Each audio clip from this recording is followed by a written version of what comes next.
Right now, I think you're the only person I can trust. This week on At the Movies, we've got the early review of Daniel Craig as 007 in Quantum of Solace. I like to move it. He likes to move it. She likes Ben Stiller and Chris Rock voiced the animated comedy Madagascar, Escape to Africa. We ain't been on stage in over 30 years. We look good. Samuel L. Jackson and the late Bernie Mac are soul. Plus, Paris Hilton in a musical. Yes, it's true. She stars in Repo, the genetic opera. I think someone wants to kill you. You two do make a charming couple, though. You're both, what's the expression, damaged goods. Daniel Craig returns as one of the most iconic characters in movie history. I'm Mankiewicz, Ben Mankiewicz, from Turner Classic Movies. The acting community is safe knowing that you will not be acting again anytime soon. I'm Ben Lyons from E! Entertainment, and yes, Bond is back. And for the first time in the now 22 installments of the franchise, the story picks up right where the last one left off. Quantum of Solace is a straight sequel to the most recent 007 flick, Casino Royale, which of course starred Daniel Craig. This time around, Bond is seeking revenge against those that killed his one true love. But I do need to know, Bond. I need to know that I can trust you. And you don't.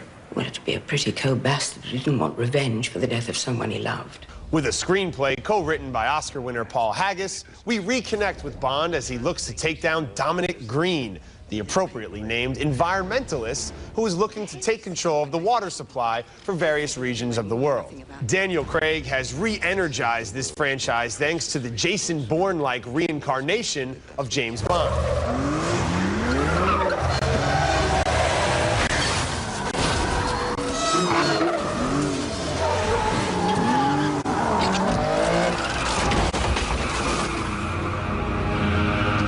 Gritty hand-to-hand combat to remarkable rooftop chase sequences that will leave you in awe, the new Bond is more physical than any of his predecessors.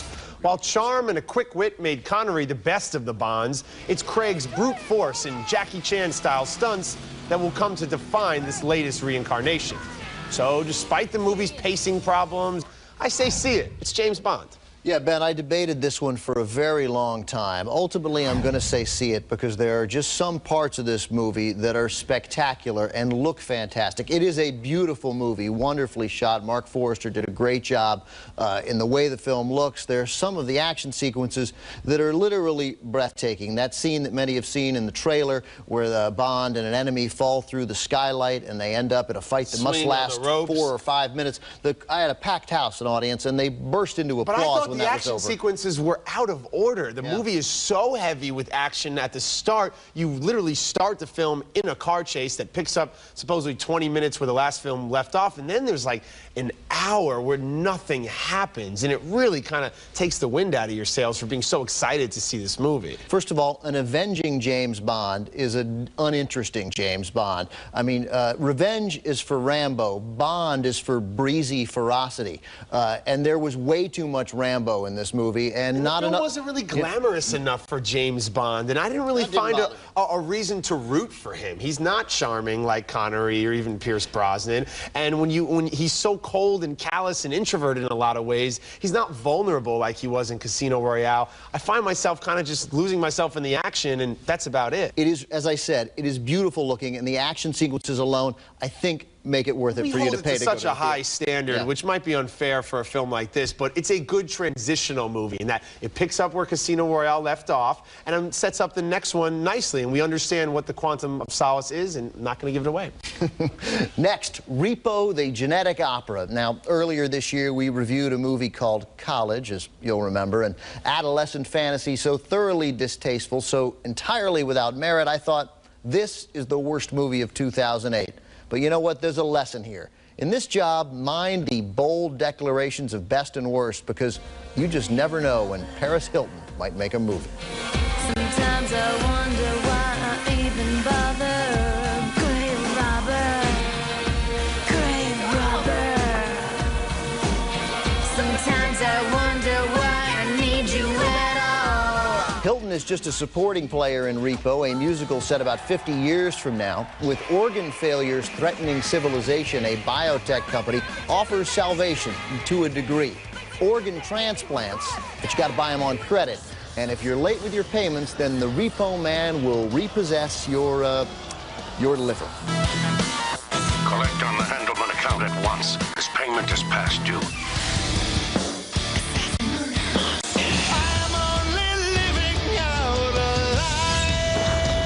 This is a film seemingly aspiring to cult status, but I found it taking itself far too seriously for that, and I was left wondering if director Darren Lynn Bousman, who directed the show on stage, really intended it to be this stupid.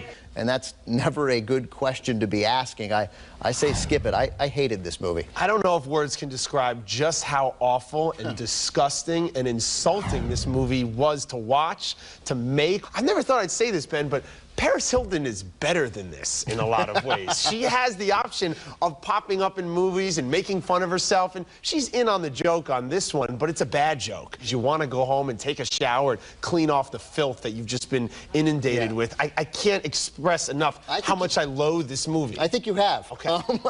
Yeah, you know, it's Paul Sorvino is the star, is sort of the evil empire guy running this this organ transplant company, and you know he has He has an opera background, but I actually found his singing perhaps more objectionable than anyone else. That cringe moment that I also had in High School Musical when they start singing, I had it 30 times here in Repo. I mean, this is not even the Lloyd Kaufman trauma films, like The Toxic Avenger and Surf Nazis Must Die, or what are those, even those old B movies, like Plan 9 from Outer Space. This is not even as good as those pieces of garbage. This is really horrendous. Plan 9 from Outer Space was wonderful. Coming up next, Samuel L. Jackson and the late, great Bernie Mac take the stage in Soul Man. And later, it's Animals on the Loose. Ben Stiller and Chris Rockstar in Madagascar, Escape to Africa.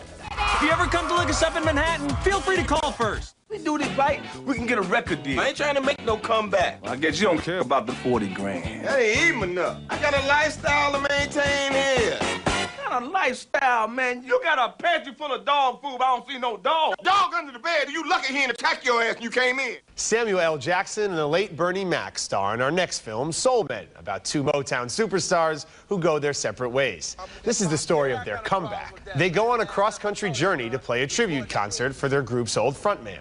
Boy, let me say that good. Be careful, fool. You think you the only one know how to hold a...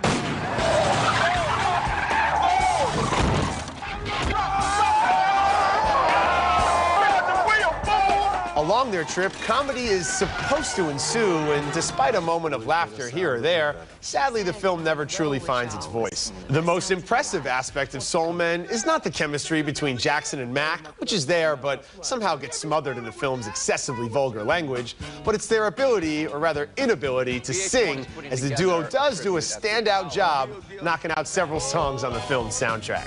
Come on, children, and gather around. Starting to remember why I love the role so much. It really is bittersweet to watch Mac in one of his final performances. He makes the most of pretty average material here, and his charm radiates on screen, and as always, it made me laugh. Important to note, this was also the last film for Isaac Hayes, the real-life soul man who also passed away earlier this year. So, to pay tribute to two fallen legends of song and screen, be sure to rent it. No, that doesn't go far enough. If you want to pay tribute to Bernie Mac, you should go see this movie. It is not a perfect film, but it is a nice, solid reminder of how great Bernie Mac was. And creating a whole stage persona, writing and creating his characters, and really who he was, that stage persona, Bernie Mac. I mean, I think it's a tougher job flat out than acting. Less about Mac and more about Soul Men. I found the film really kind of ran out of steam. These guys, in my eyes, are not old guys. They're still hip and cool and relevant, so it's not like The Bucket List or grumpier old men, and that's what this movie's trying to be in a lot of ways. Well, I mean, they were playing older guys. I mean, and I thought they did a nice enough job. As I said, not perfect. It was funny. I don't know what your problem is with the vulgarity. I mean, you're a grown-up. You funny. I like vulgar humor when it's funny, and I feel like here was used as kind of a crutch. I thought, like, it is vulgar, but it was funny. Certainly funny enough. And considering that it is your last chance to see really a true comic genius. Genius, a word that is thrown around in this business far too often. He is absolutely deserving of the title. He is. Bernie Mac is deserving of it, and I think people, for that reason and that reason alone, ought to go see this movie. Don't rent it. Go see it. Final thoughts on Bernie, whether it was one scene and he tried to make the most of it, or as a supporting player or here as a star, he always made you laugh, and he always found the humor in the material. Well, about that, we certainly agree. Coming up next, the follow-up to the hit animated movie, it's Madagascar, Escape to Africa. It's Alex. Ix, like New York Knicks. We've lost Engine 1, and Engine 2 is no longer on fire. Attention, this is your captain speaking. I've got good news and bad news. The good news is we'll be landing immediately. Bad news is we're crash landing. Thanks again for choosing Air Penguin. It's more fun when you raise your arms like this. I don't want to sound cynical, but when it comes to sequels, I am cynical. There are certainly some great ones, but mainly sequels tend to overemphasize the biggest elements of the original, rejecting story and character while embracing badness.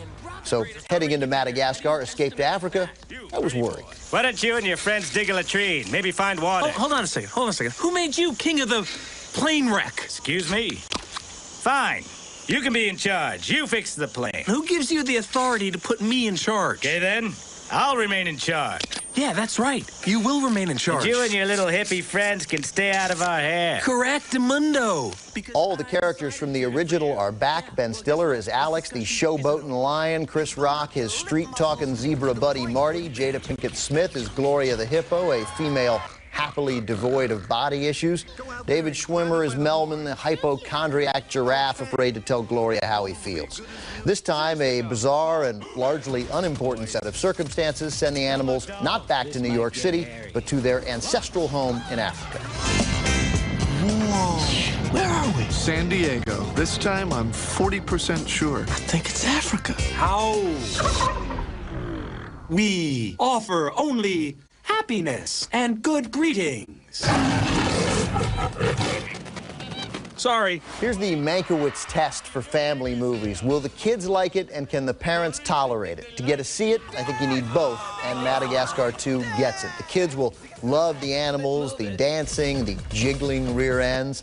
And the parents will like the humor. This is a really funny movie. Take the kids, go see it, Ben. This was great. I loved it. I say see it. It's fun, and the humor is really funny for an older audience. There are a couple times when a line gets said, and I think to myself, is that appropriate for kids? Are they getting... And it goes right over their heads, and we can all laugh at it. And it's just a great, fun family experience in the movie. I really love this movie. My theater, and I saw it in a packed house, the kids were laughing, the parents were laughing. They're great voices here. You mentioned Ben Stiller and Chris Rock. They're great, but Sacha Baron Cohen is just incredible. King Julian Everything of the he Lemurs. does, King Julian. He refers to himself as King Julian. It's a great story, though, about a father and son reconnecting, and it's got a heart to it, and the Madagascar franchise is in full effect. We're going to see a lot of these movies to come, and I like how the animation looks cartoonish. It's not the hyper-realism of Pixar. It's not trying to look like real people. It looks like cartoon animals. You mentioned that father-son relationship. Bernie Mac does the voice of Ben Stiller's father in that. I thought that worked. And real quick, the penguins, the 4 penguins who are the flight crew, the guys who in the original Madagascar, of which this is better, got to Antarctica and they were like, no, we don't like it here. It's too cold. They supplied the adult humor. I was just impressed really from top to bottom by this movie. Very cool film, absolutely. This fall season has brought us some tremendous performances from young actors in films like Changeling and now The Boy in the Striped Pajamas. Told through the wide eyes and big heart of Bruno, the son of a Nazi officer in charge of a concentration camp, we are transported back to Germany in World War II. Why do the farmers wear pajamas? I can see them from my window. The thing is, Bruno,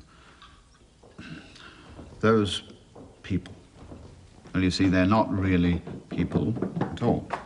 Bruno befriends a Jewish boy imprisoned in the camp, and their connection through a barbed wire fence is deeply absorbing. It's not fair. Me being stuck over here on my own, or you're over there, playing with friends all day. Playing? Well, that number. Isn't it part of a game or something? It's just my number. Everyone gets given a different number. Oh, right. Then what happens? Director and co-writer Mark Herman delicately creates a duality between the imprisoned child and Bruno, whose mother, harrowingly played by Vera Farmiga of The Departed, raises him as if he were himself a prisoner. And their innocence amidst such circumstances is incredibly powerful. This is a movie that will most likely remain with you the rest of your life, and and I say see it. A beautiful film. Yeah, director Mark Herman, who also wrote it from a novel, really did a terrific job. You know, I want to mention the kids, the two actors. Asa Butterfield plays Bruno, and Jack Scanlon plays Shmuel. And not to sound too heavy-handed here, but the Holocaust is not really a story, of course, of the murder of 12 million people, but rather sort of 12 million individual stories of murder. And that's what we have here. I think that's what makes it so powerful, is because it is so small. Yeah, you really see just how awful a period in time this was, and the atrocities, because the story is being told through the eyes of children and their innocence, and sort of they're not aware of what's going on around them. It's incredibly heartbreaking. The last 20 minutes will really grab hold of your soul and never let go, and I found myself deeply moved and affected by this film. You mentioned Vera Farmiga, and she did a nice job, a great job, in fact, in a role that's always difficult, because one of the frustrations you have in Holocaust movies is, why don't people do anything? And here's a woman who sort of recognizes what's going on. She is torn apart by it. She does nothing, but yet you still empathize with her. You feel for her. I really thought, of the adults, I thought she really stood out. A tough movie, but ultimately a great movie. Coming up next, a DVD box set for the whole family. Well, depends on the family. We'll be back with our DVD Out Now list. They embarrass me. I run my crew my way. What you did was extreme. I'm going to cause a diversion and you run and get help. I really don't think that's it. All right, let's take a look at some movies out now on DVD. Steve Carell, Anne Hathaway, and Dwayne Johnson star in Get Smart. Woody Harrelson and Ben Kingsley ride the Trans-Siberian. Mike Myers voices Shrek the Halls.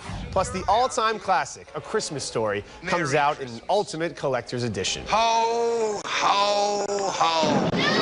My DVD pick, too easy. The Sopranos box set. And what can I say that hasn't already been said about this show? First, these are amazingly well-told stories with richly developed characters.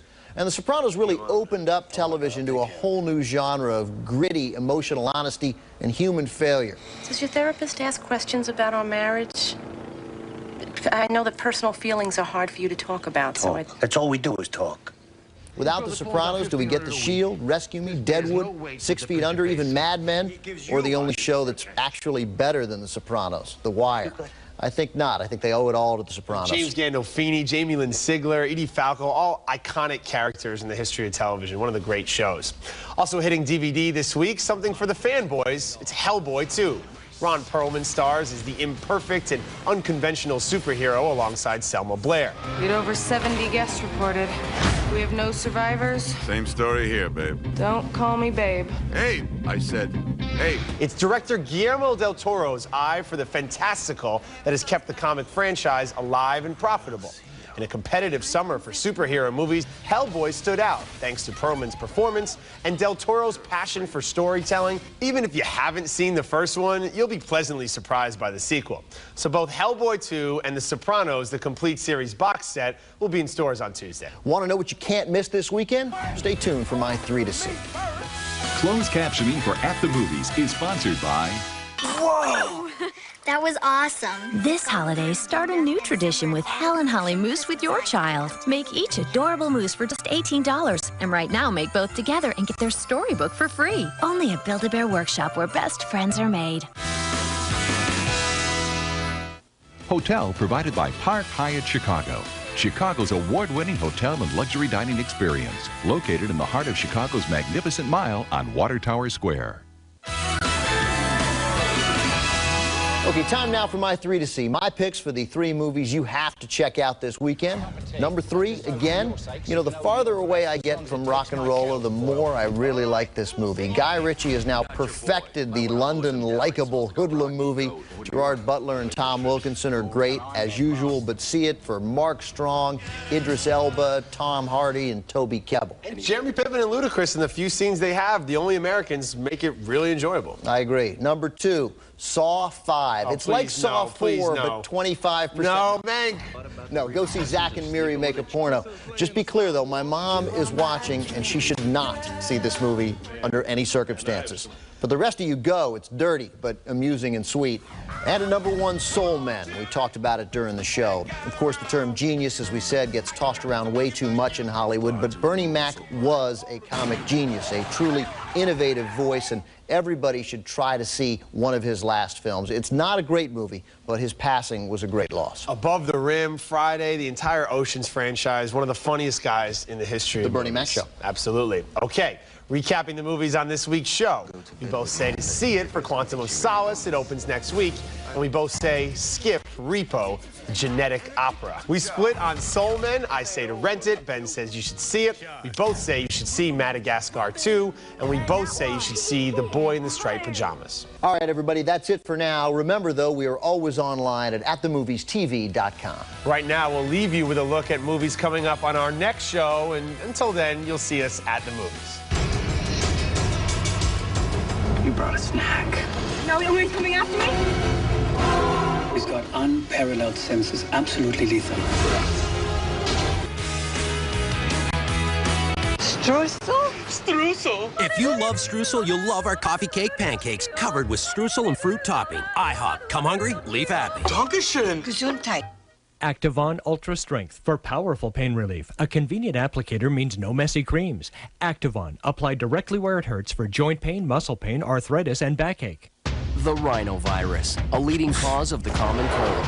Why just cover up the symptoms of your cold when you can get over your cold faster with Zicam?